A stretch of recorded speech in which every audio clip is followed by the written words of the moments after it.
Welcome, everybody, to another episode of the Sunday School Dropouts podcast. It is so wonderful to have you here today, and I'm really excited about the interview that we have today. We're going to be talking with one of the practitioners at the Center for Trauma Resolution and Recovery. Her name is Bethany Peake, Dr. Bethany Peake, actually.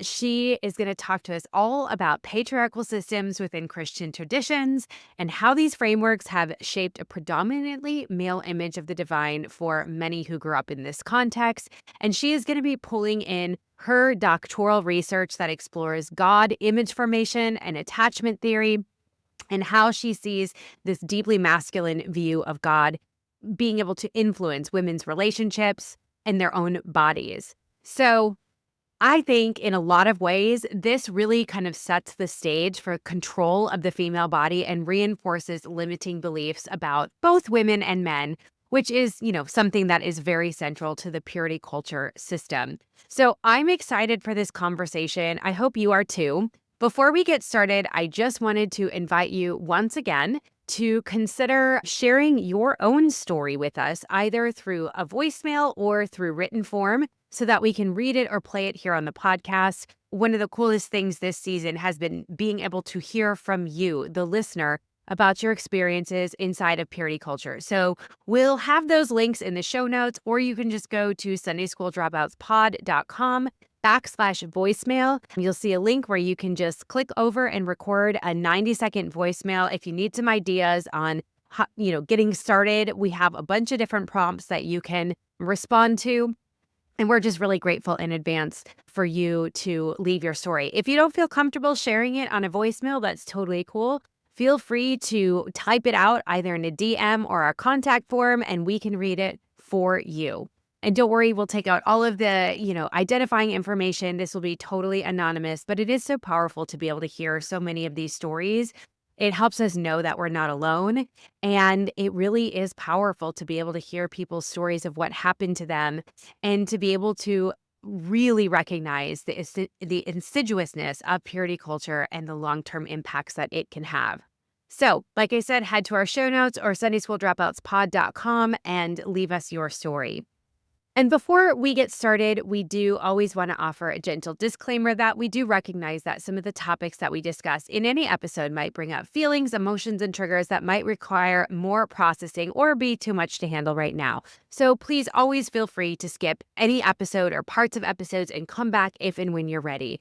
Our goal is to help you trust your own body and lived experience so you can take what you need and leave what you don't. This is a story from our listener who is responding to the question about when the first moment was that they realized that purity culture teachings were harmful.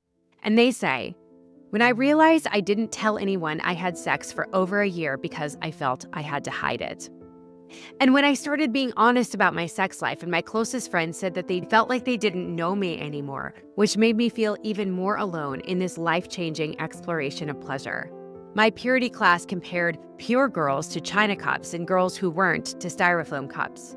So I think that there was some internalized shame. I only had sex with people I didn't know, and looking back, I think it's because I was embarrassed. I've now been with my partner for 8 years, and sometimes I feel like I'm overcoming embarrassment to orgasm. I think purity culture was the last significant part of my Christian upbringing that fed the narrative that how people perceive me is more important than my experience. 17 years later, that lie is still in the back of my head. My partner grew up in purity culture too, and he also has to overcome the shame around pleasure even after we've gotten married. That's the part that is also wild. Even when we're married, and according to the purity culture we grew up in, we are allowed to have sex. The feeling that it is forbidden was still there. Okay, I guess back to my first thing. It's harmful when a woman can't tell her friends she's having sex because it could put her in unsafe conditions and no one knows about it. Anything that leads to division, to me, is harmful. And to me, it feels like the most harm that was the purity culture creates judgment among women to where we felt like we couldn't be honest and it isolated us. Okay, the next story from a listener says, I went to a purity ball with my dad when I was 11, and they gave each of us girls a lump of coal on our banquet tables, and my dad keeps it in his office to this day with the note I wrote with it saying something along the lines of, "Thank you for helping me protect myself until my love can turn into a diamond. Like, what was that about? Who came up with that metaphor for this event and thought that this was a good idea? And every time I see that note, I cringe so hard. And he still treasures it. I'm like, God, that was so messed up. Weird, weird stuff. Dr. Bethany Peake is a nationally certified counselor, trauma-informed spiritual director, somatically trained trauma practitioner, and a practitioner at the Center for Trauma Resolution and Recovery. She holds a doctorate in ministry where she researched the intersection of attachment theory, spirituality, and God image formation, with particular attention to feminine perspectives. Bethany also has a master's in mental health counseling and a Bachelor of Science in Human Development and Family Studies. With a background in exploring how our earliest relationships shape the way we imagine the divine, especially in the context of purity culture and patriarchal systems, Bethany's day-to-day work centers on helping people untangle from the shame, fear, and body disconnection that those systems create. Her focus is on guiding others toward new ways of experiencing safety, love, and belonging that are truly healing and freeing. Welcome, Bethany, to the Sunday School Dropouts podcast. It is so wonderful to have you here today.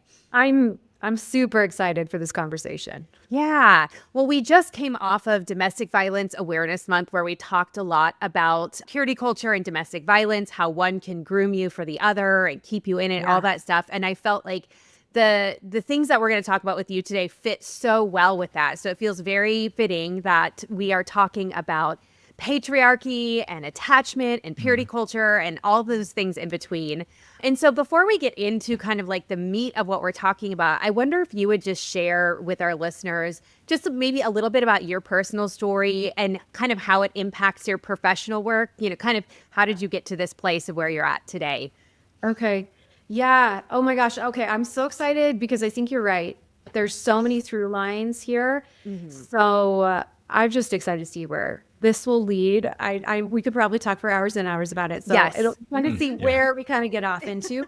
Well, it was just a short version of what got me here today. I grew up in a very typical, I would say, 80s, 90s evangelical church that had, some things about it that, I carry with me today that were good, and then a lot that was not. And so I grew up, I would say, in the height of the 90s, early 2000s, purity culture.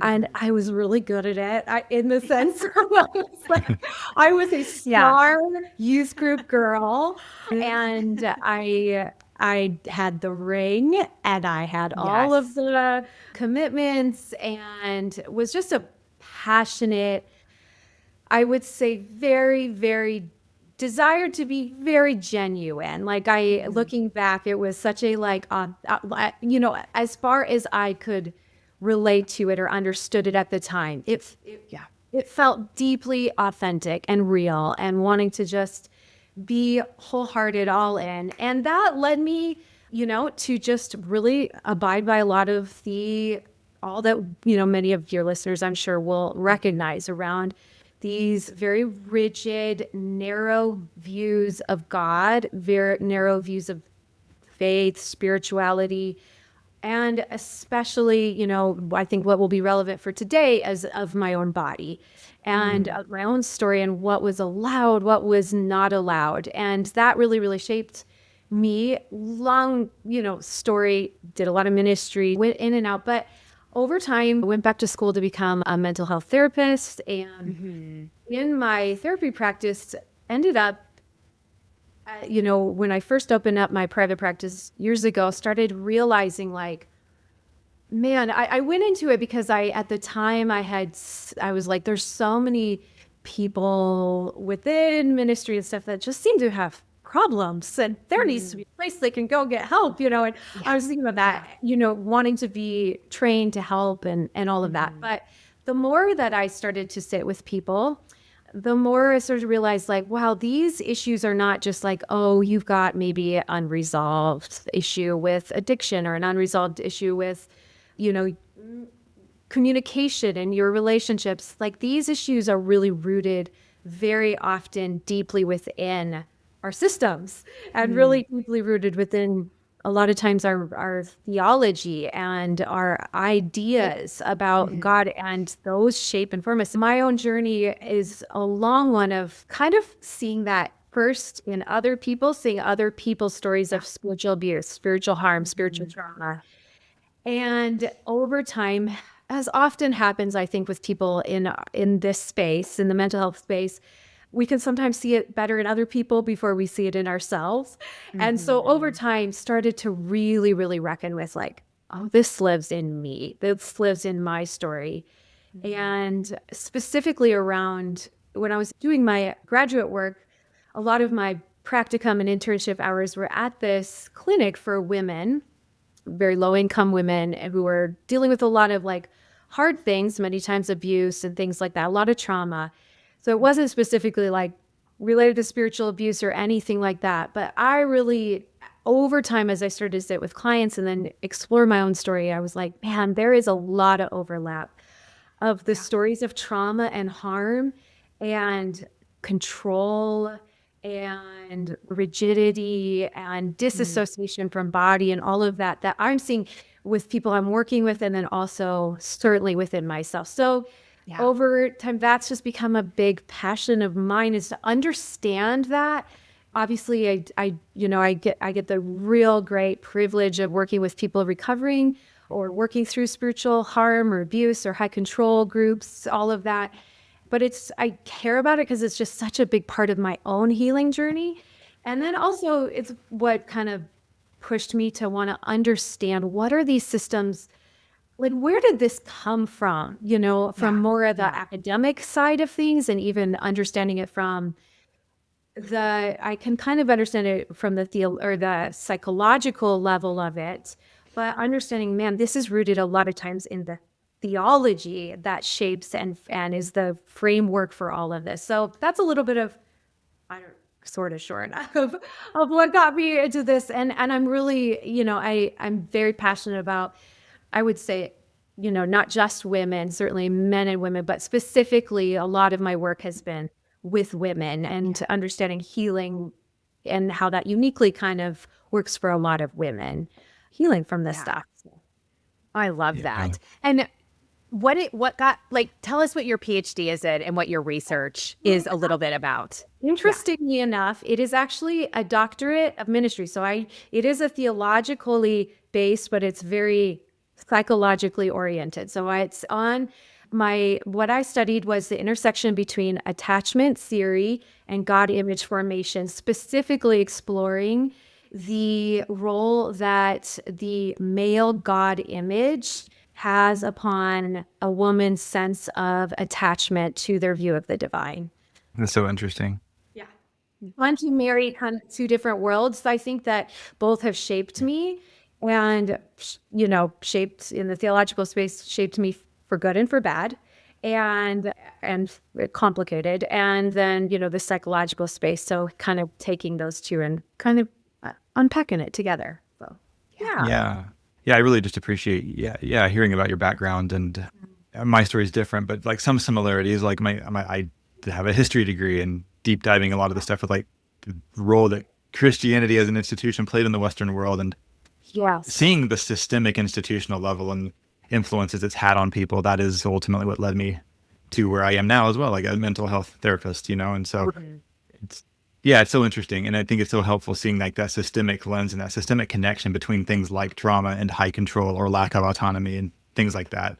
You see, you did just mention, talking about your work and the focus of your work, how basically, you explore like how a predominantly male image of God shapes people's spirituality.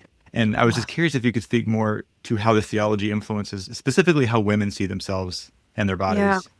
Oh, okay. I love this question, because I think if you are someone, and I'm sure knowing a bit of you, the audience that listens to this podcast, this really great podcast, I think most people will have, to some degree, if they are questioning their faith system at all, or being curious about how their faith system shapes and forms them, this might be something that has been thought about. Like, oh, it kind of seems like an obvious, like, of course, like maybe the image of God that I was given shapes and forms us. But specifically, what I really found in my research was that what theology we internalize or imagine or, image about the divine doesn't just live in textbooks. It doesn't just live in a cognitive space. It really lives in our bodies.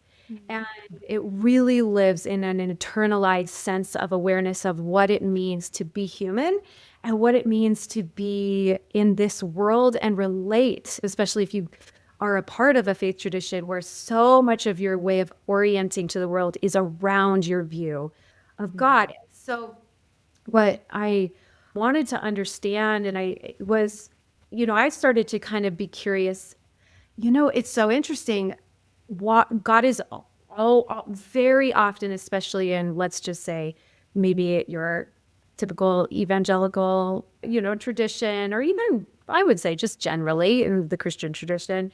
That's the one I mostly have studied. So to that, it's very, very rare to hear God spoken of in terms that are not male. It just is. And so, whether it's king or father or lord or even judge has like a very kind of, I would bet most people think of like male when they think of that. Pronouns are mostly male.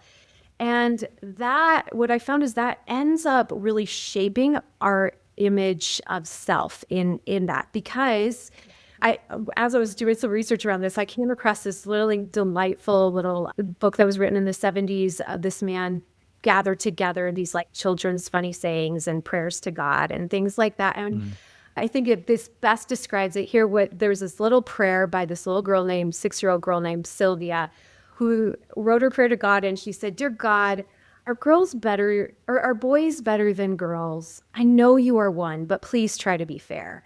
And so I think that just captures just right there, and just this little tiny prayer of, well, if God is male and I'm not male, then what does that mean about how I view myself? And it kind of implies a second class, and it automatically puts in this hierarchical structure that is divinely ordered, or is quote unquote divinely ordered, because I'm sure we'll get into this, because then if we're shaping and forming our systems, our church systems, our family systems, our community systems around this quote unquote divine order, and God is male, then it just naturally flows into, well, then men, or the male, those who identify as male, are going to be, predominantly, put in place of prevalence, and their views are going to take precedence. And so it ends up causing a lot of disconnection and confusion, I think, for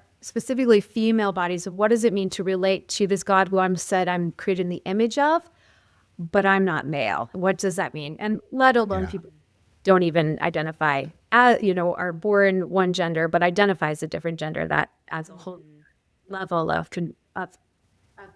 confusion. So, Yeah, I think that's so important. And I feel like it is so impactful on a very subconscious level. Like you were saying, not everybody might consciously think about it, but yet as you're explaining it, it's like, oh yeah, you're definitely dealing with that, even in that deconstruction process, that gendered, quality of God. Yeah. And so I'm curious, you talked about like the systemic kind of pieces of it. So if we have more of that patriarchal view, this masculine image of God, how do patriarchal systems, specifically, high control religions, use the more masculine image of God in order to be able to enforce control? And in this case, especially over women's bodies, choices, sexuality, roles, things like that.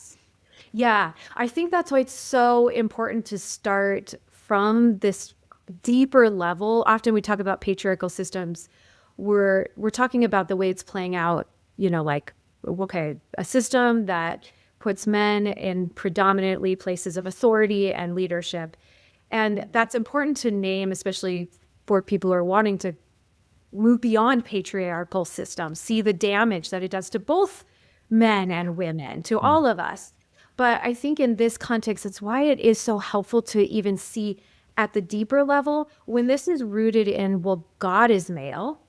And if God is male, and God is the one that we are basing our blueprint on for creating communities, faith communities, for setting up homes in a way, structuring systems in homes, churches, all of that. Then it seems like a very natural overflow to say, well, and this is what often happens in churches is, well, we are just basing our model on what we see, that is the divine model, which is God is the head. And as I know many of us have heard, like first it goes God, and then it goes, yeah, I think you're right, God. The umbrellas, yeah. The fun umbrella. Yeah, God, family, whatever, you get it. And so anyway, but we're basing it on this image of God. And so when that image is very much seen as solely male, I know that there's other like imagery that comes up, but just try to throw out she to somebody like if speaking of God is in terms of she to someone who thinks this way, and it is like no, we can't do that.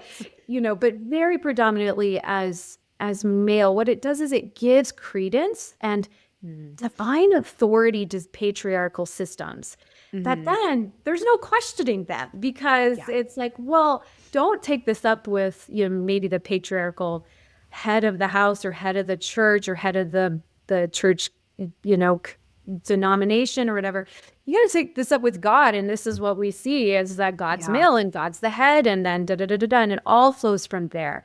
So I think when we start to challenge this is why a lot of people are like, well, then I already get rid of all of this, because it just is like, this feels so, this just does not, this system seems so fundamentally harmful and really, really broken, and gives such a narrow view of what it means to set up communities, families. And then that can very naturally lead into very quickly places of control where abuse can thrive, and where a big control of women's bodies and their stories and what they're allowed to do, what they're allowed to say, what they're allowed to, like, how they're allowed to be in the world is controlled by male bodies or male, because they're divinely imaging God. So Did you all read the book The Shack that came out like, I don't know, 15, 20 years ago? No, what's so funny is every time I talk about my research, everybody's like, oh, like The Shack, I was thinking that too. And what's so funny is I never have read it. I'm like, I need to do know that. It's funny because, I grew up in that very same system, of course, deeply patriarchal, male view of God. And, the big quote unquote scandal around The Shack is that God is a Black woman and the Holy Spirit also has more feminine characteristics. And I remember when I read it, there was something in me that resonated so much with this idea of God as a woman, especially God as a Black woman. But having to like really keep that to myself, because like the male authority around me was so horrified that, this like heretical person, is writing this book and all, I mean, I have no idea the mind behind the author or anything like that. But I mean, he was really like pushing the envelope in terms of this very static view of God. And you saw just even in a fictional work, presenting God as a different gender was, I mean, it was the means to like kick him out of spiritual, kind of circles and to really question his salvation. And is he a true believer? Yes. Yeah, it was intense. I remember that very clearly. It was so intense. In fact, the reason I had never read it was because when that came out, I was in communities that were like, oh, stay away. Stay away. This is dangerous waters. You're and so and then I think I just kind of in my own evolution, I took a different path and I never returned to it. And I'm like, but yes, it's so true that even just it's so telling that when you start to even open up the expansion of like, let's question why is God gendered like in this one specific way in this tradition. It's a dangerous question in a lot of ways. It can, it can be perceived as a dangerous question. But I'm like, ooh, what an important, absolutely essential thing that we should be exploring. So, Yeah, it's so funny. I swear, like you're like reading my mind. I think because it was between the two of you. Because at first I was thinking about like that Bill Gothard umbrella model. Because I'm like I had that in textbooks in high school. I went to a Christian academy, of course. So, but yeah, like I had that in textbooks, and so it's like that messaging of there being a hierarchy that like that is just drilled into you, but it's not like it was this one unique thing. That's just like the air you breathe. Like it was just taken for granted. It's implicit everywhere you go. It's like, yeah, that's just how it is. God's at the top, then it's the husband, then it's the wife, then it's the children.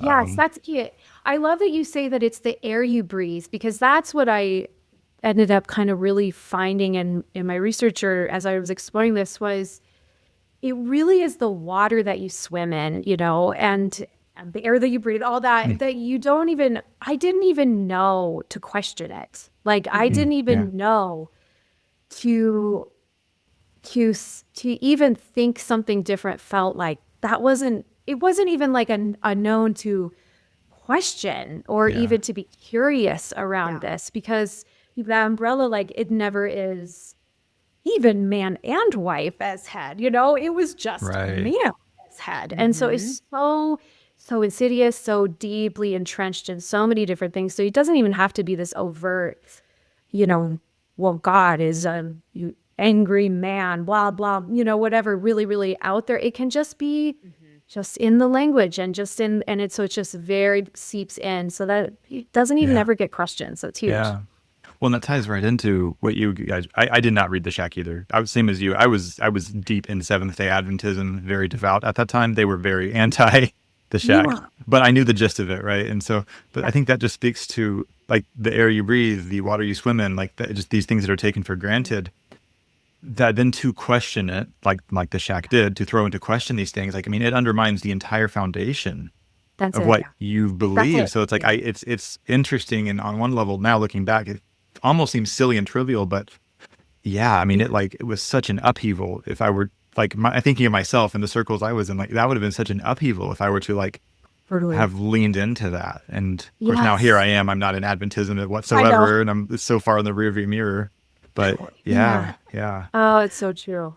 I think I'm like, as we're talking, I'm like, I think the Shack was maybe like my first tiptoe into deconstruction. I would have never known it, like because we didn't have the words at that time. And I'm trying to think, it probably came out in somewhere between 2005 to 2007, somewhere in there, maybe 2008, which is about the time that I went back to school to get my master's degree. And yeah. And here's the funny thing. So, I mean, we were a very reformed theology, button up, whatever.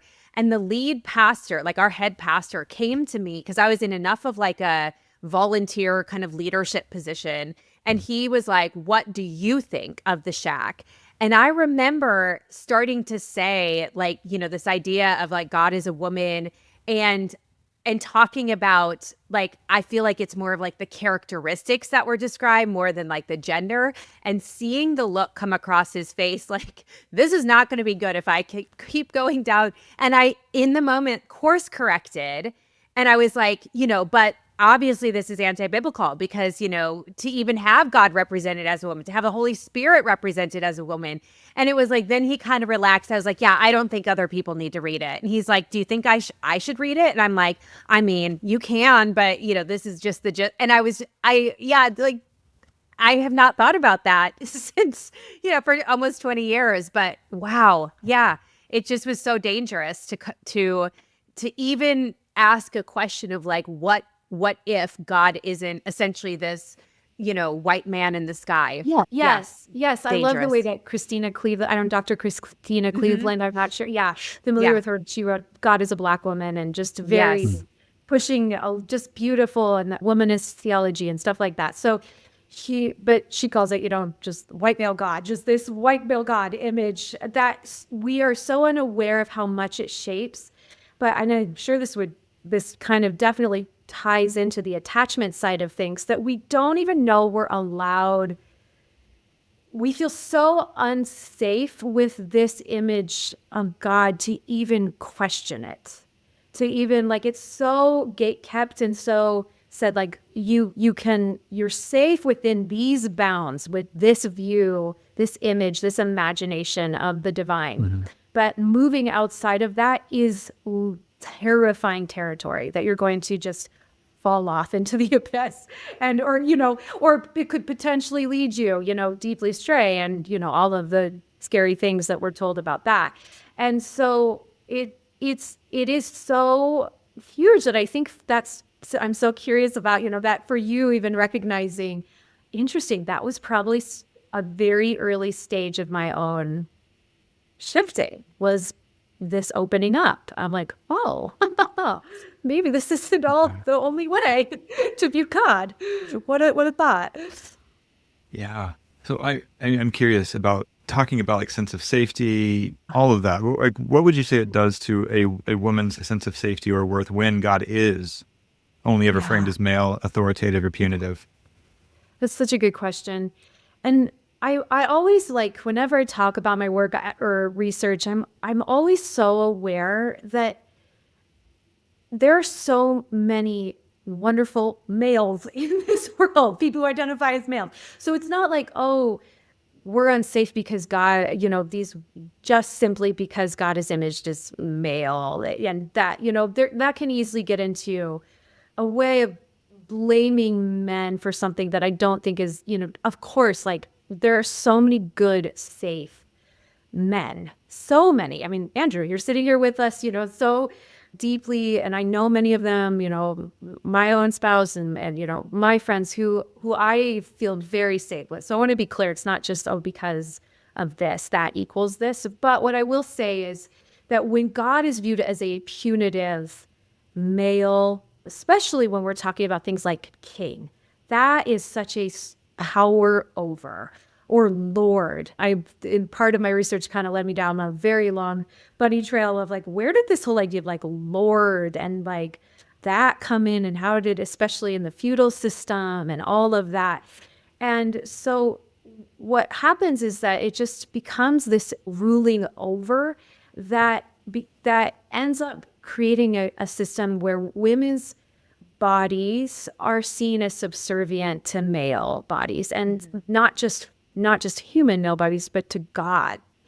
And that then is, to stay safe within that system, we have to find ways to stay safe within that system. So that just looks like a lot of having to conform, having to get small, having to suppress, having to hide, having to not say what we actually think, like you were just naming, like not actually name, like, oh, wow, this something inside of me like identifies with this. This feels really good. We can't say that because it's questioning an actual system that it works because it's set up to privilege this one way of viewing. And within that, then there's a lack of safety to just really just be the fullness of who we are, and feel empowered to have a voice and feel empowered to. And that can lead into a lot of then the suppression that we see happen. A lot of these systems where then abuse does happen, and then it's very hard to confront it. Yeah. So many ways. Yeah. And I think I like what you said, because I think when we think of safety, we often immediately go to physical safety. And certainly that can be compromised as a result of these systems. But it's also, emotional and psychological safety, and thinking about, I can speak from my background, evangelical Christianity, there's a very specific role that a woman is supposed to play, as well as characteristics that go with that. And so that's submissive and quiet and demure, and definitely not a leader, not somebody who's supportive, and somebody who is taking a back seat and things like that. And how when that's part of the patriarchal view of God, this role of women, your safety is compromised if you don't embody those characteristics as well.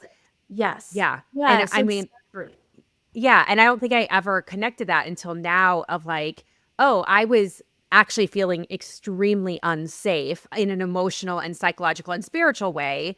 Yeah. I knew I was physically safe, Right. but because I was a leader, or because I could get stuff done, or, could command a room if need be, that was not what a woman was supposed to do. And therefore my safety was always in jeopardy because I could be quote unquote kicked out or punished for showing up as myself. Yeah. That's it. Yeah, exactly. I think you're so right that when we hear like abuse, and understandably, our minds often go to physical abuse or sexual abuse or, those kinds of things. And that's so real. And sadly, it happens way too often. But the underlying systems of, I can't be safe just to be me here.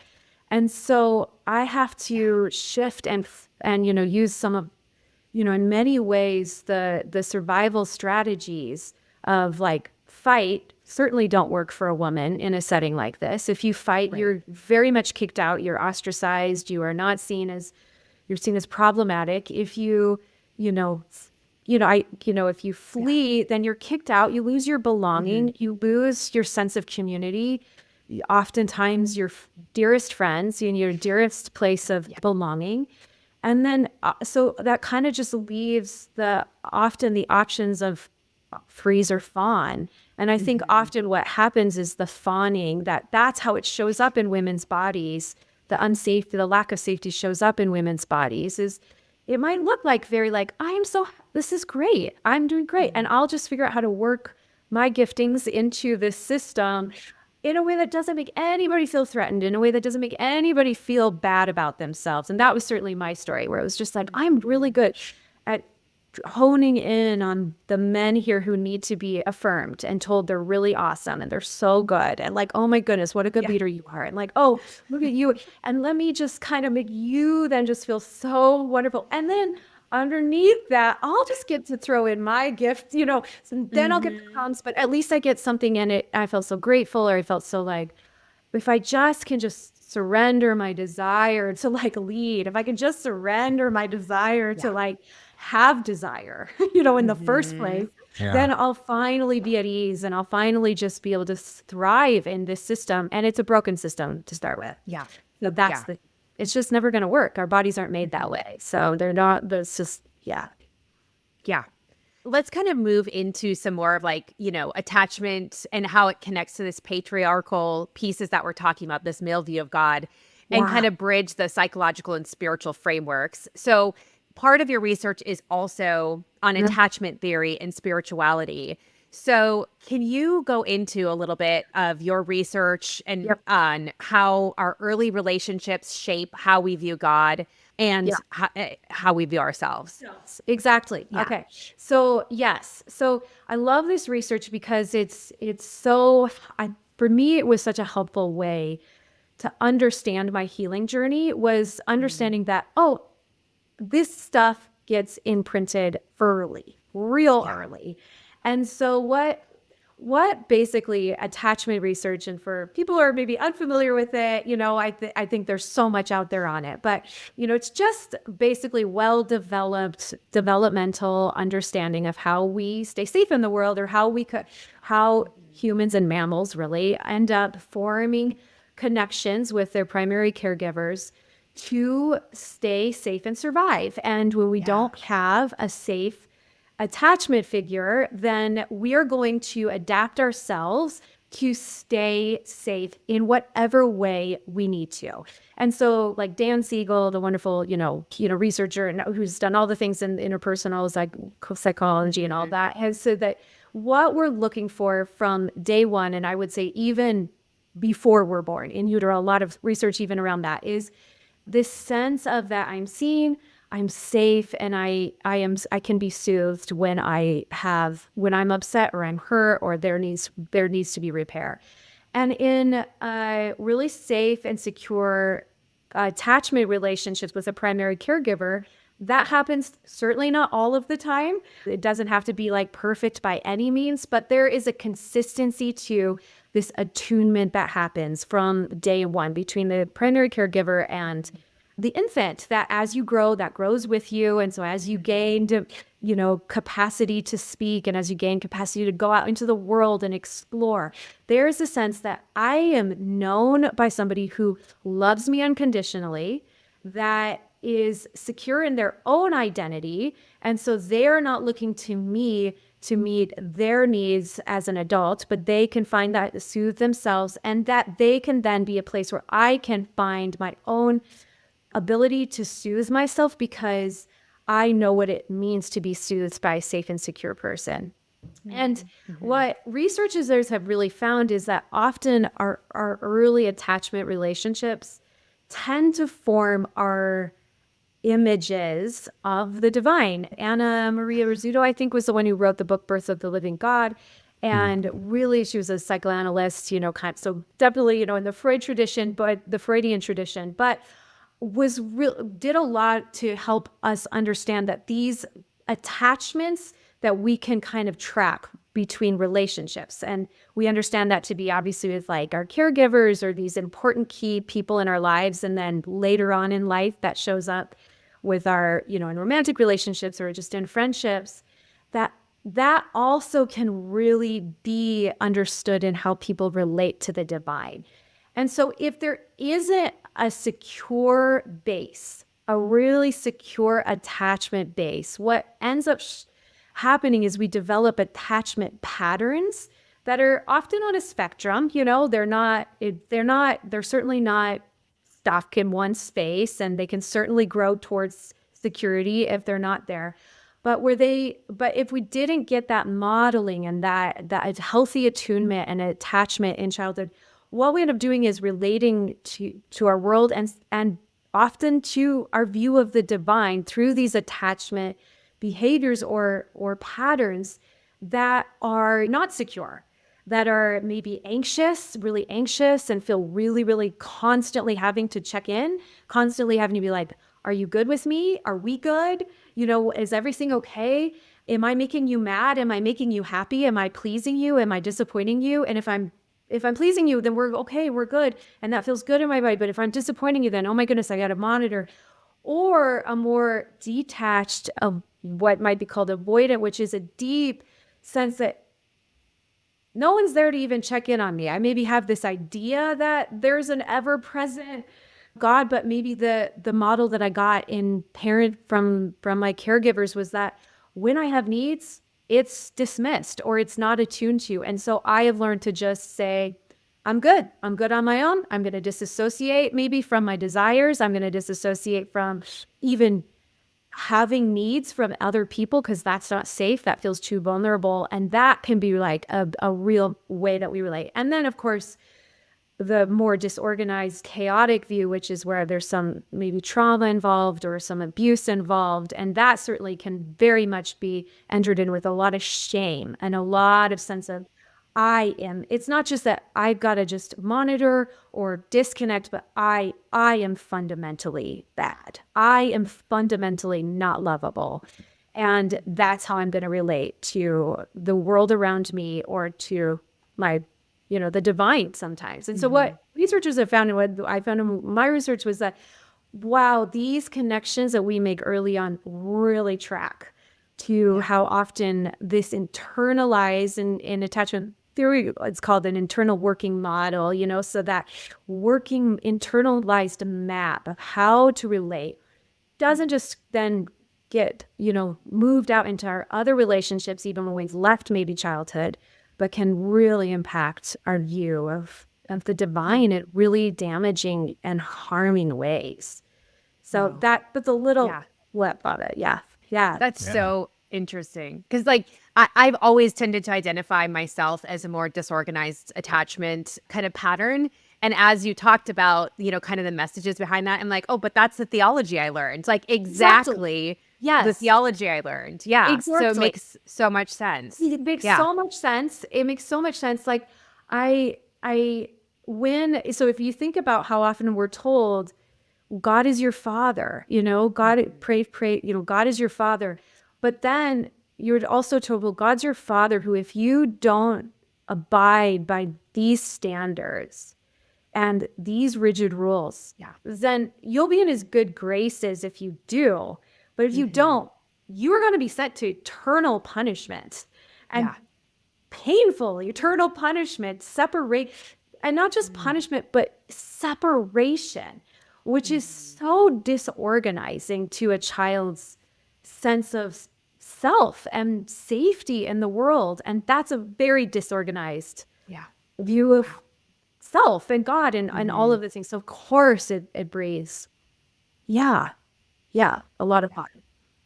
Yeah, no, this is interesting. I do a lot of attachment work myself, and so I'm really just like letting this all settle in and just thinking about it. Like there clearly is such a powerful correlation between the programming that you are receiving about God that Yeah. yeah, Yeah.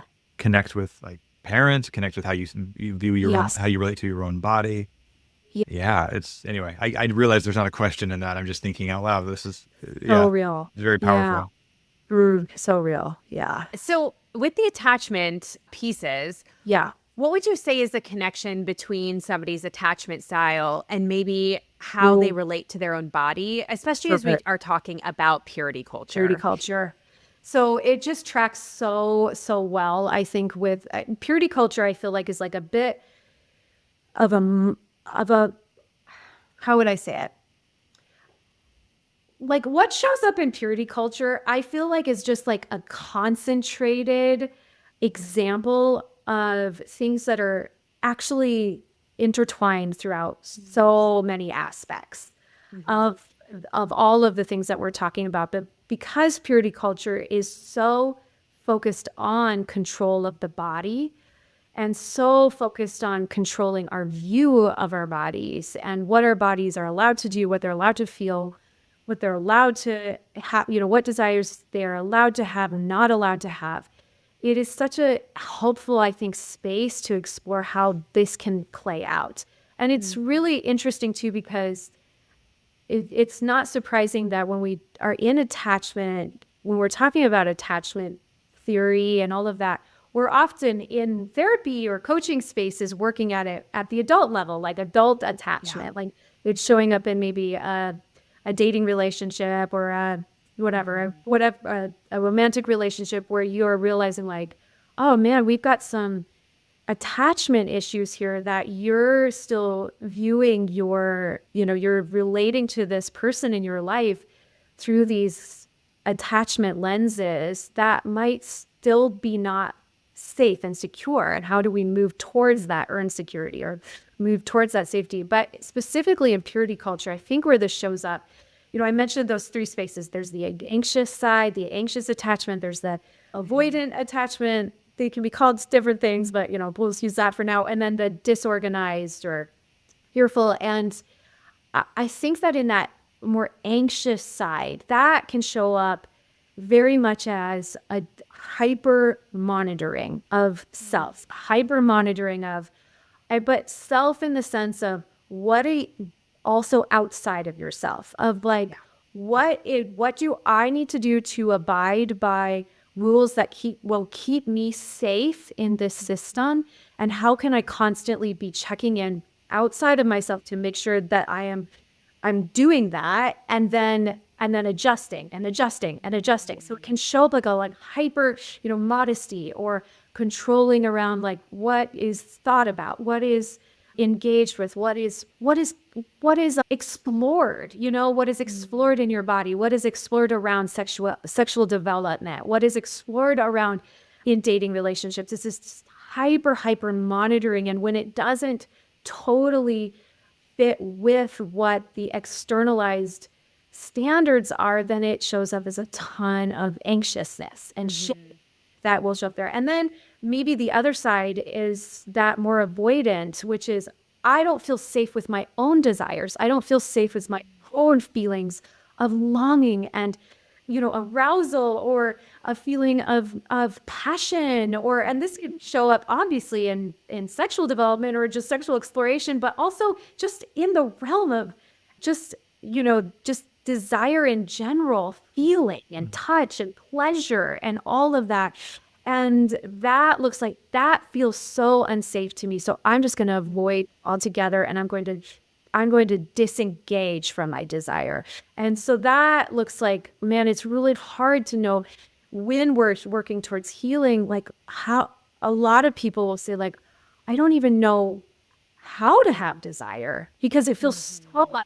It feels so unfamiliar. I've shut it down so much that it Yeah. feels really, really scary. And then, of course, that avoidant or the disorganized, fearful is just so, if you just feel like at any moment you might just be bam, whacked, you might be shamed, you might be called out, you might be literally, literally publicly shamed, not just like internally shamed, but publicly brought up and, like brought in front of your community and shamed for what you did or what you wore or, called out. And certainly that was my experience, was all of this just like, I think I, I think I could check every box in the attachment book. Like, yeah, there was some of that, and there was some of that. Oh, yeah, and I had Yep. some of that there. Where, like, I remember going to a church camp once, and like our camp was, I mean, it was a church camp where, of course, all the youth groups that came to it were youth groups, so they were all like had modesty rules, and but there was like workers there who just like lifeguards and stuff who worked there just all forever. And I can remember coming, and our rules were not just a one piece, but like shorts down to your knees and like a black shirt over all of that. I can remember even the lifeguards being like all over the radio, hearing them kind of like laughing with other lifelines. You'll never believe this youth groups like rule. Yeah. Everyone like, oh, we don't all do this. Like, so just that sense Yeah. of deep monitoring, shame, terror, it lives in your body. And it's very, very, it's maybe starts out as messaging that we hear, but then it gets seeps into our body's way of trying to stay safe within that system and adapting. It is so dysregulating to our systems. Yeah, wow. It's really interesting talking about hyper monitoring and then but like using that Yeah. phrase because I definitely see that a lot, both in my own lived experience, but also professionally see that a lot. And it's interesting just seeing the lack of safety and seeing how like there's this common denominator of like, I don't feel safe. And then like seeing how like and how it either shows up as anxious or perhaps avoidant or, the mixture of kind of both, right? Because it's like I definitely have seen a lot of folks who, it's like I know it's not an official diagnosis, but like scrupulosity OCD, that kind of thing, like that. But in that fixation on like purity and being okay, or like in the realm of like disordered eating, you have like orthorexia, another kind of informal diagnosis. But still, it's like that fixation on purity and being okay and doing enough, but coming from a premise of like I'm not okay as I am, I'm not safe as I am. And it just shows up in so many different little ways. So on that note, I want to talk or look at like secure attachment though. So in your view, how does purity culture disrupt or distort the development of secure attachment, and especially in girls and women? Yeah, exactly. So secure attachment, I like that as just the foundation, because if we're only ever talking about like the maladaptive or the ways that we're trying to the ways we adapted to stay safe that really weren't good for our bodies, we need like a vision of actually that the real safety that is available, the security that is available. So what's helpful, I think, is to think about secure attachment gives a safe place for curiosity, for exploration, for a sense of trying things, failing at things, and knowing that you will not be abandoned, you won't be shamed, and you won't be cast out. You will be welcomed and soothed. And also, yes, there's healthy guidelines, like, hey, here's some spaces that maybe are actually unsafe for, say, this is really big for me right now. I've got teenage daughters. And so I'm real aware of like social media spaces, that I am really aware that, man, some of these social media spaces are really unsafe. We just know research, they are not safe for kids. And so it's not that there's no guardrails or no talking about these things and being curious around them, but that your sense of belonging is not dependent on abiding by rules that are going to then make your worthiness acceptable. And so security will give permission for exploration. It will give permission for us, and over time, a sense of an internalized view of self that is good and safe. And so from that internalized view of self that I'm already good, I'm already safe, that means I can trust my no. That means I can trust when somebody says something that doesn't feel good or honoring to me, I don't have to just take it and adapt or shape shift myself to fit this situation. I can leave that relationship, or I can question it, or I can have a conversation and name what I need. Or it also means that I can trust touch. I can trust what feels like good touch to me and what doesn't feel like good touch. And I can trust that. But so much of the insecure attachment leads to a place of total, just so much self-doubt. And so secure attachment really is a return to this place of internalized safety with it. And purity culture, I really think disrupts that. At such a key, often such a key developmental stage where so many desires are naturally coming online, and where so many normal curiosities are coming online, where you're exposed, you're hearing things, you're being curious in a way that is so good and so normal and so just totally healthy. And it immediately then says like, oh, we've got to constrain, constrict, and control and be anxious about this. And that doesn't give space for a healthy exploration that's within the bounds of what's safe for your body and what's safe for you. So yeah, I hope it answers that question. I don't. Oh yeah. Yeah, definitely. Yeah. And I wonder too, as you're talking about, you use the word control. If we can talk a little bit about purity culture kind of as that system of control, and even like what we were talking about earlier with the patriarchal values, right? How do you kind of view purity culture kind of acting as a system of control? Totally. Not just about behavior, but like your own identity and sense of self-trust. Exactly. Okay. Yeah, no, 100%. This is where I think the control is just so upfront and center. Yeah. It's hard to miss it. But I always, oftentimes I think about purity culture and I'm thinking of like 1990s, early 2000s, when all of that. But what, in my research around the patriarchal systems, this has been a part of it from day one. I mean, this has been around. So I kind of, in fact, I wrote some of them down. I don't know where I put them, but some of the like our church, typical what might be called like church theologians or fathers say like Tertullian or Aquinas or Calvin or Luther, from early centuries, that there was a view of women's bodies that it was baked into this system to control based on these purity systems. And so it's just really just upfront in some of their writings. I think I'm going to get it wrong. It's either Clement of Alexandria or Tertullian. I'm not sure which one. I have it written down somewhere, who wrote a whole treatise or something like that on modesty and women's apparel, and really based the foundation for that on women need to be controlled because they are the devil's gateway. They are literally, that's the actual words, is that women are the devil's gateway. And so they have to be controlled. And we need to control them not just through what we allow them to do and their roles within the community, but what they wear, what they're allowed to, how the authority they're allowed to have within families and within systems. So it is such a like, I don't know even if you say Trojan horse, because it doesn't even feel like, it feels so obvious. Like, yes, I don't know, maybe it isn't as much, but that when we can say like, you can't do this, you can't feel this way, you have to suppress these desires, and you have to view yourself as already dangerous from day one. When you just start getting, a little 12, 13-year-old girl, even younger than that, starts hearing messages of, cover up. You don't want to be tempting your brothers and sisters in Christ, or your brothers in Christ, or there is an internalized view of like, my body is essentially dangerous, not just to me, but to people around me. And so I have to control my own body.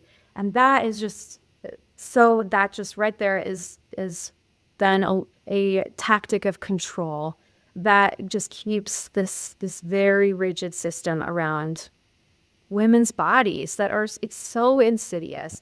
But I would also name men's bodies too. It's certainly not just women at all. So it definitely is both sides, for sure.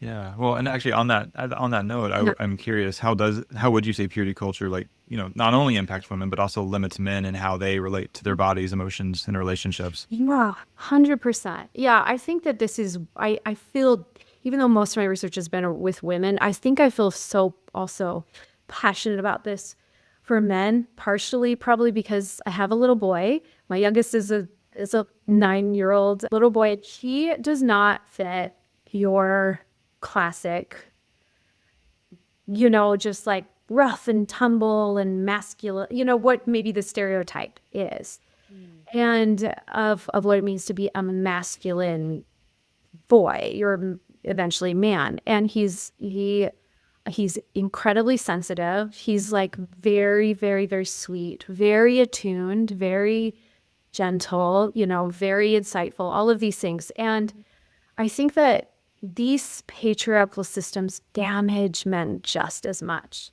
because they, just like they suppress a woman's voice. What they do is they suppress the full range of emotions and feelings and behaviors, and that boys and men need to have permission to live into in the world. So when like specifically if a boy is told his whole life, you are the leader, you have to lead, you have to be strong, all of these things, then what happens when they start to recognize like I'm actually don't love to lead. I like to be supporting. I like to actually do this in different ways, or I like to show up in the world in a different way.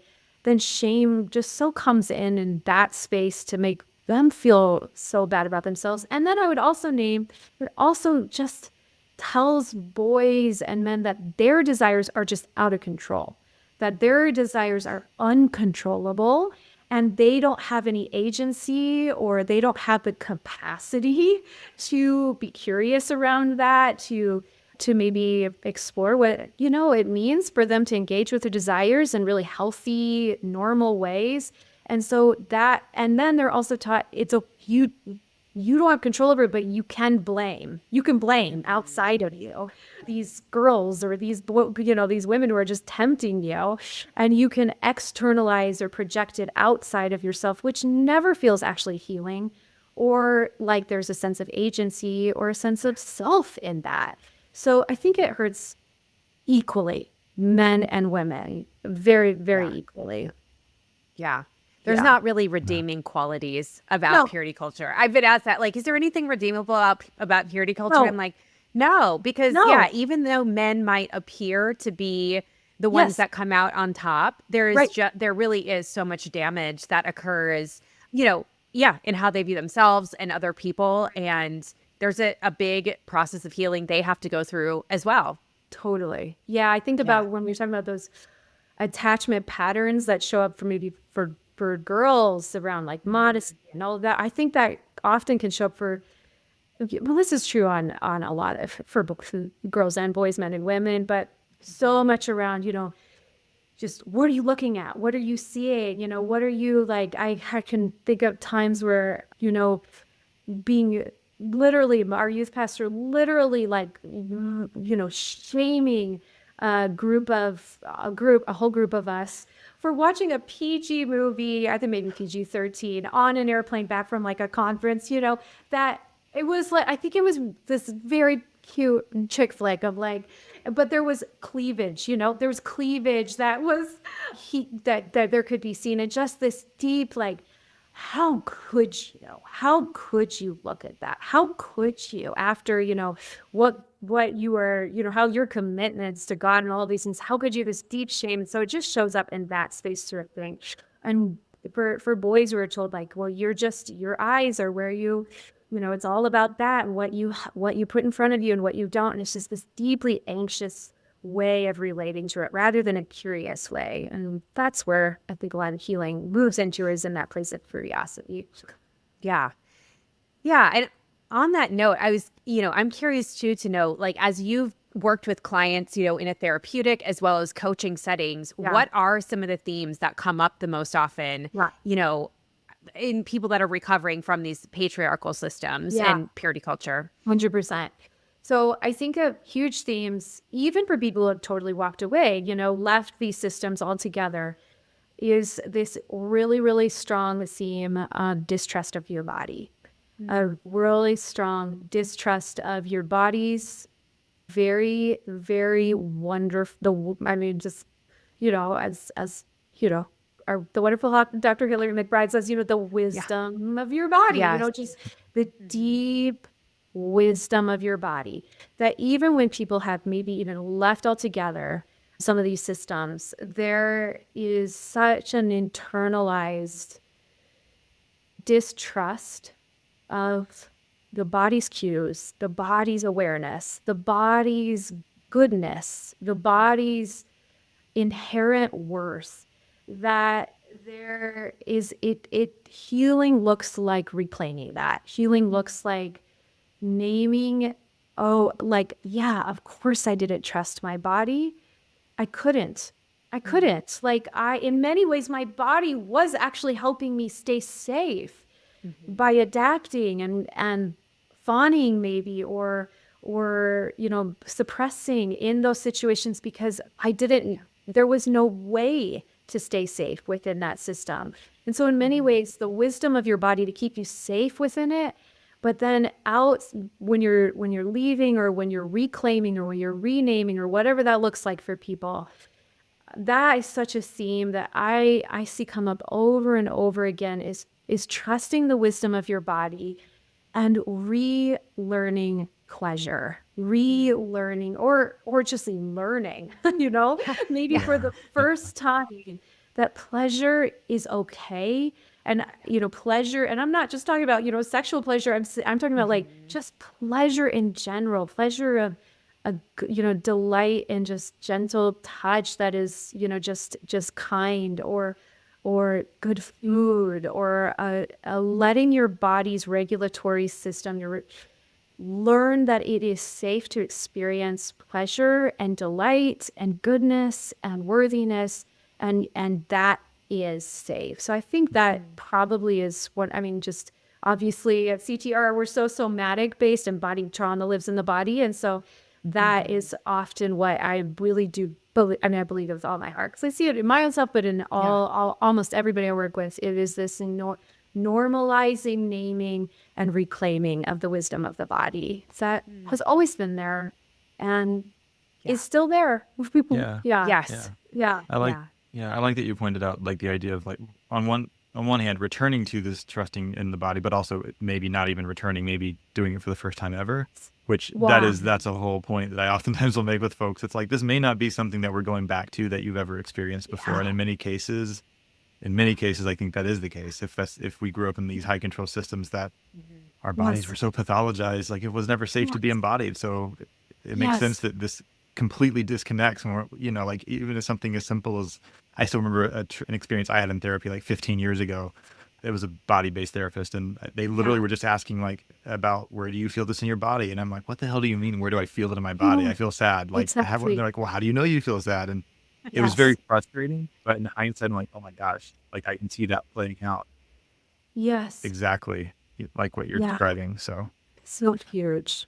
And so I'm curious, and with working with folks who are coming from these systems, how do you help clients differentiate between spirituality and the system, the religious systems that may have actually harmed them? That's such an important question. And I'll just be honest, I certainly don't have the full answer to that. I think that's such a personal, I think that is so, often what I tell my clients is there is no such thing as a one-size-fits-all healing process.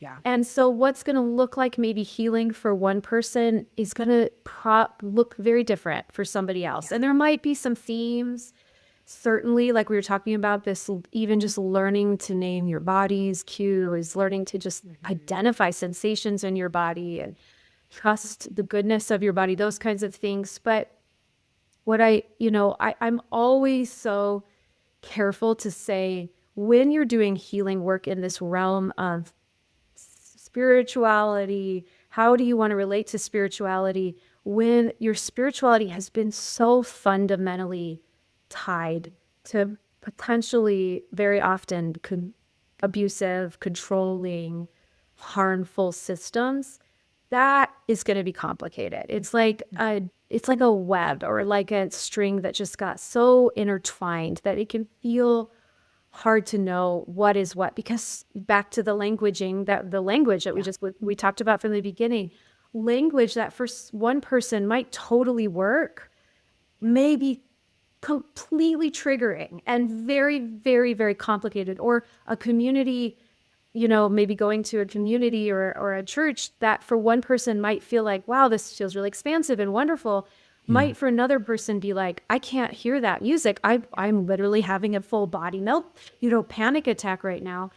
And I always just want to notice again, back to the body, of starting with the wisdom of that you don't have to force anything. Nothing needs to be forced here. Nothing needs to be, there's no like, step 1, step 2, step 3, and then we get to here and you just have this healthy view of self and all, your spirituality or whatever. It's a deep returning, I think, to a deep knowing within that for many people takes a lot of different directions and a lot of different paths. And so what I'm always encouraging people to do is to not overthink, like, well, what's healthy spirituality? What's not? What's this? Let's just start with coming home to what the body's system, and coming home to a place of healing, and naming where real harm has actually happened, so that you can differentiate and you can actually go like, oh, that is actually unhelpful and harmful. And then finding spaces where your body can breathe, your body can relax, your body. So even in exploring spirituality outside of these controlling systems, what I always want to notice is, can your body breathe? Can your body relax into it? Does it bring a sense of calm? Does it bring a sense of curiosity? Does it bring a sense of awe that feels integrating, not disconnecting? And that's what I'm always curious with people around. And so I certainly don't think it's a very, very journey for every single one of us and what that looks like. And I think that's a place that I love to be curious with people around, because it's very personal and beautiful for a lot of people. Yeah. Yeah. I love that. Yeah. You've said a couple times that idea of coming home to your Yeah. body, which I really resonate with. But for people who are just kind of hearing that term for the first time, or, maybe like hearing it in a different context, how would you describe that? Or what are some of the practices of coming home to your body? Good one. Yeah, I think I use that term a lot. I find myself using that term a lot because I think it's the one that has resonated the most for me. Was when I think of home, and this doesn't, for a lot of people, home is not representative of safety. It's like representative of harm or shame or abuse or disconnection. But I think the term home carries a like inner kind of sense of longing, even if we didn't grow up in a home that was safe, a spiritual home that was safe, a real, like a biological home that was safe, a church community home that wasn't safe, any of that. But we kind of have this sense of home should be safe. Home should be where we can take off any sort of mask that we wear to keep ourselves safe in a world that is not always safe. Home should be a place where we can be attuned to by people who love us, see us, and know us. It should be a place where we can breathe. We can like take off our shoes and like put our feet up and rest and be nourished. And so a lot of the ways that I have found this coming home is coming home to my body and coming home to the inner knowing that my body is a safe place to land. And some practices that have been so helpful for that have been just like very simple practices of coming home to my breath, coming home, or helping clients just come home to what can you know that is true in your body. that is maybe just your breath, just noticing they're in and the out, coming home to the sensory experiences that I have, which are just noticing the full range of my sensory experience and noticing that I can trust that, noticing that I can lean into that, be curious around that, coming home to, like we were talking about before, the permission to open myself up to pleasure and open myself up to being allowing pleasure in a way that feels integrating and good and healing. And so I think there's a lot of different ways this can happen. Huge, of course, part of it is naming and naming where the places of disconnection or disconnection with body, naming the places where home where you were fragmented from this place that should have felt safe and should have felt like a place of belonging, and normalizing that not as something to be ashamed of or feel shame around, but to feel a sense of like, of course that happened. That was the situation I grew up in or was formed in. And now I get to come back to something that I really do believe. I'm with you, Andrew. There's a lot of us didn't have that modeled. And so it is in many ways, and this is where I do love some of the work of, I know, internal family systems, where sometimes it's like, well, if you didn't have a model of it, how are you going to be able to find it? And for some people, there's no model. There was no good caregiver. There was no safe spiritual home. There was none of that. But I'm a firm believer that really, I've just seen it too much in this wonderful healing work that we do. People, when they find it, is that deep sense of self, capital S self, that there is a knowing, a deep internal knowing that transcends maybe all of these other things and gives a sense of safety and belonging that I really think all of us really deeply carry within. Yeah.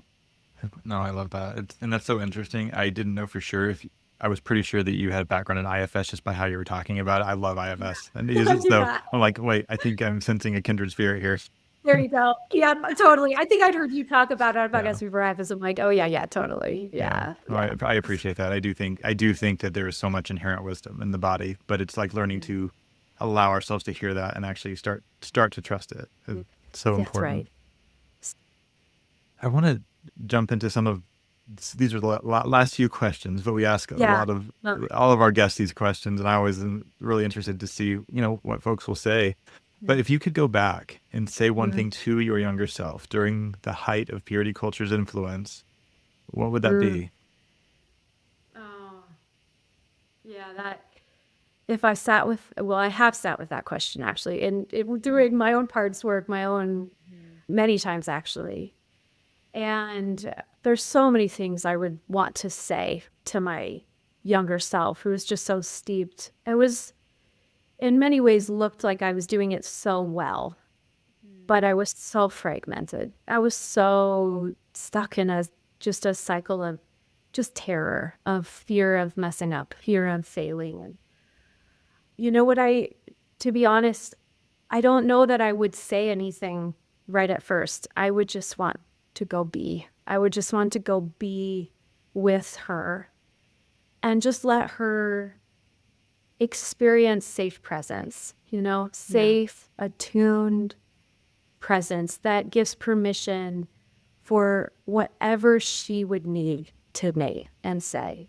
And of course, I'd want to say all sorts of things like, you don't have to become small to be to belong. You don't have to hide yourself. You don't have to, you are already good.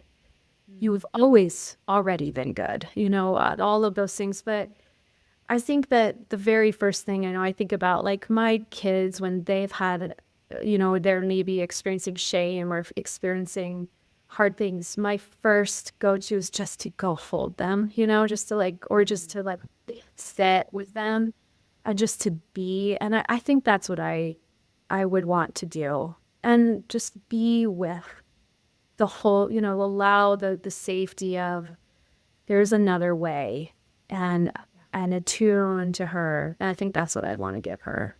Yeah. I love that. Yeah. Yeah, that's so beautiful and so powerful too. Just the power of presence. It Totally. sounds so simple and yet it can be so profound. I'm curious to know what might give you hope about how the conversation around Mm. embodiment and gender and God is shifting. Are there any Yeah. hopeful pieces, Yeah. especially with, women and Yeah. girls, people coming out of purity culture? Totally. Yeah. Yeah. I think that, of course, we see a lot of the hard, and there's plenty of it. We could talk about it all day, but I am hopeful. I do feel hopeful. I think that there are, in a lot of ways, obviously, this is being talked about. I mean, I'm thinking back 90s, when we were being raised in it, no one was questioning this, at least that I am aware of. Like, there was no, very, very few voices that were just putting a check on it and saying like, hey, maybe this isn't healthy. And so I think that the the many, many voices that are speaking up from lived experience and saying like, hey, this didn't work, this hasn't worked, let's stop doing it, is becoming more normalized. And then I do also think there's more and more acceptance within, even within spiritual, communities that are understanding the role that psychology has to play within our understanding of healthy human development. That certainly isn't true in a lot of places. Well, I'm not saying that by any means, but I'm hearing it more and more, seeing more and more places where there's like very healthy, like sexual education or like healthy ways of understanding that is incorporating science, incorporating healthy psychology and understanding of, and saying we need more than just maybe this rigid interpretation of the scripture or one, very rigid understanding of it. So I think there is a movement to invite that and understanding of how trauma impacts all of this. And then I do think I think this over the weekend, I think in the Anglican Church, that there's the first female head of the whole Anglican Church just got appointed. And I think that that's kind of just, I'm curious around some of those types of things as there becomes more actual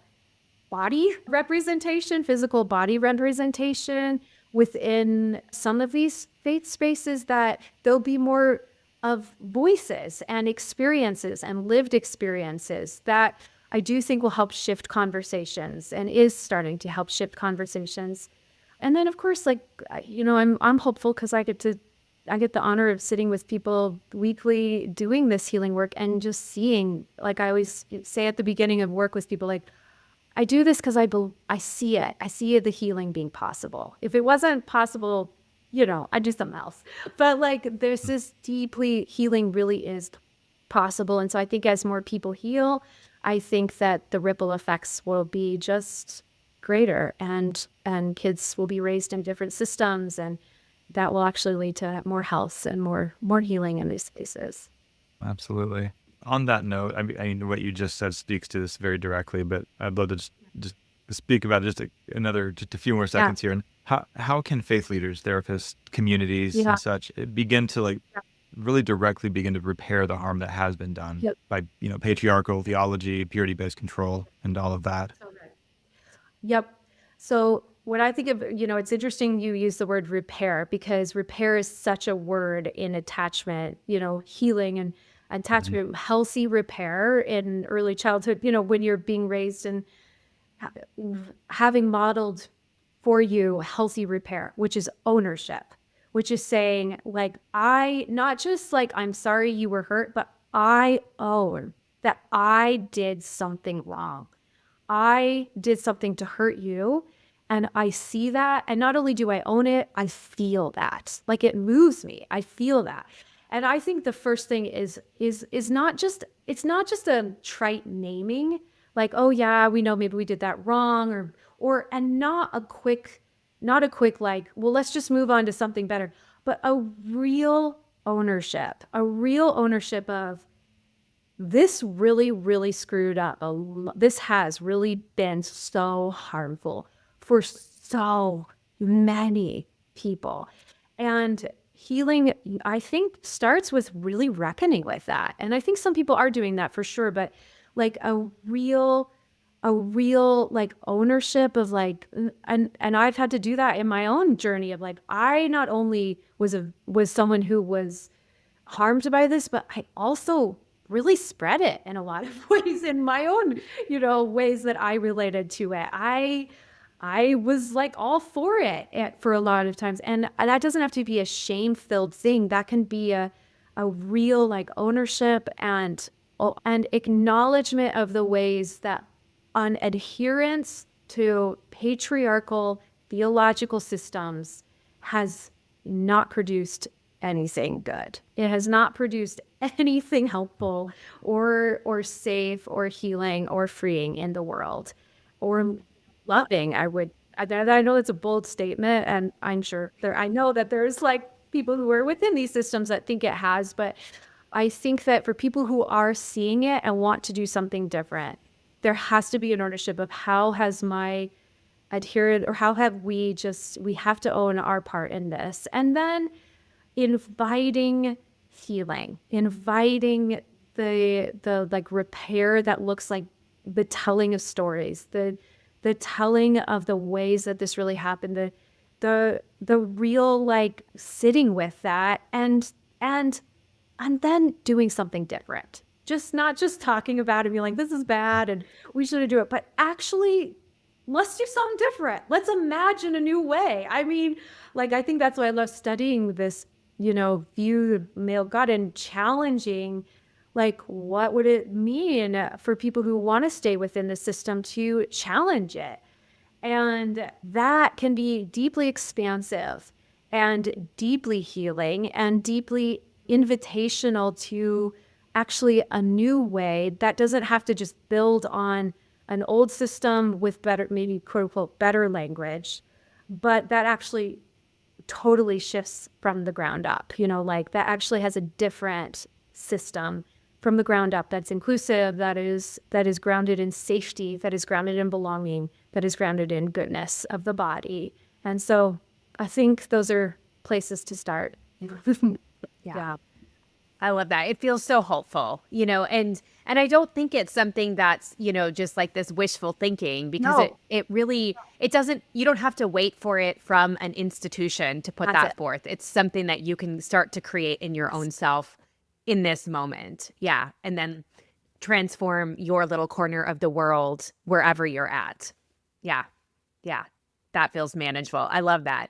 Well, this has been such an incredible conversation. I really, really appreciate everything that you brought today. And I know I say this a lot, but I feel like there's so many more conversations within this conversation that could be had. But this is such a great way that you've been able to connect, patriarchal systems to attachment, to purity culture, to what healing starts to look like and where to actually go. And so I'm just very grateful to have had you on the podcast today. And, probably, hopefully you can come back on and have many more conversations. Oh my gosh, I would love to. And it just feels just like such a gift to get to even talk about these things and to have these spaces that are not only, I think, just putting quote unquote information out there. I think that's so helpful, but also inviting that embodied healing, because I think that's what happens. And I think that's what this podcast does so well. So Yeah. Thank you. Yeah. Yeah. Well, I'm curious, for people who might want to know a little bit more about you or work with you or follow you, where can they find you? Where should they go? Yes. Okay. So I'm horrible at social media, so don't try to find me on there. I like Fair. and then I like give up on it altogether. Yeah. So yeah, I pretty much, it's just my website, bethanypeake.com. And then I obviously am a CTRR practitioner, so I'm can find my profile there and the work that I do there. I am working on a few things, developing some kind of cohort models around this, but that's to come. So if you want to check back in at my website, that will come down the road, kind of building safe places of community to explore these things together in a really like safe way. So that's something that should be coming down the road, and perhaps some writing around all the research, but I love it. Love I love it. it. Well, I will look forward to that. I'm Okay. very excited to see what comes. This Yeah. research is fascinating. Yeah. And we'll put all of that information in the show notes. So, if Awesome. people want to head over to your site, they absolutely can. I love it. But yeah, I'm just really thankful for this conversation and for you and for the work that you're doing, because I think it is just incredibly valuable. And I hope that people are encouraged and find hope in everything that we've talked about today. Yeah, me too. And thank you guys for the work you Oh, do. Thank Yeah. you. Yeah. Well, thank Yeah. you. Yeah. Awesome. Thank you once again to Bethany Peake for joining us for such a wonderful conversation. Yeah, I mean, like I said at the end, I know that there's so many times I'm like, oh, there's so many more questions, but truly I've known about Bethany's research for quite some time, because since she's been a practitioner at CTRR, and I've been so excited.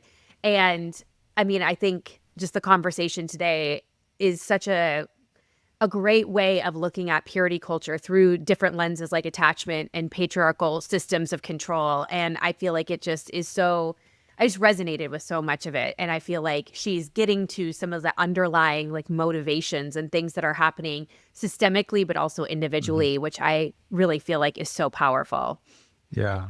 Yeah. I really felt like today, the conversation we had really did tie together the systemic lens with the individual, like seeing the bigger picture of how the institutions have formed and how they impact us and how they impact how we form relationships, both with each other, with ourselves, how we, just all of the things. Yeah. There's it's definitely one of those conversations that could have easily been 3 or 4 hours, I think. And so Yeah.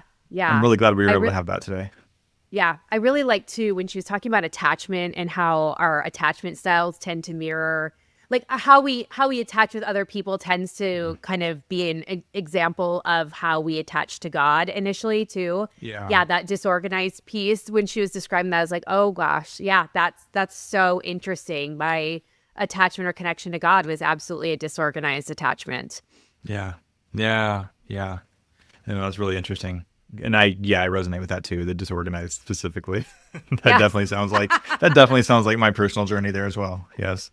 Yeah. Now we know where we need to go work with a therapist or a coach or somebody. Yeah. Yeah. Just kidding.